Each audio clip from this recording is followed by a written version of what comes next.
আসসালামু আলাইকুম everyone, this is Sheikh শর্ন and welcome back to my channel. আজকের এই ভিডিওতে আমি আপনাদের সঙ্গে শেয়ার করছি আমার সকালের খাওয়া দাওয়ার রিভিউ। তো আজকে সকালে নাস্তায় নিয়েছি হচ্ছে ডাল আর পরোটা। এটা হচ্ছে হোটেলের ডাল পরোটা। প্রতি শুক্রবারে সকালে আমার আব্বু বাজারে যায় আর আসবার সময় আমাদের জন্য এরকম ডাল পরোটা নিয়ে আসে আর আমরা ডাল পরোটা এনজয় করি। ডাল পরোটা আমার ভীষণই পছন্দের। তো এবার খাওয়া শুরু করা যাক। ফার্স্টে আমি একটু পরোটা ছিঁড়ে নিব। আমার ঘুম থেকে উঠতে লেট হয়ে গেছে, এই জন্য পরোটাটা একটু শক্ত হয়ে গেছে। তো আলহামদুলিল্লাহ, এটাই ছিল আমার সকালের খাওয়া দাওয়ার রিভিউ।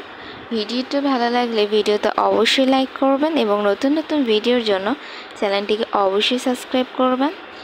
আজকের মতো বিদায় নিচ্ছি। সবাই ভালো থাকুন, সুস্থ থাকুন। আল্লাহ হাফেজ।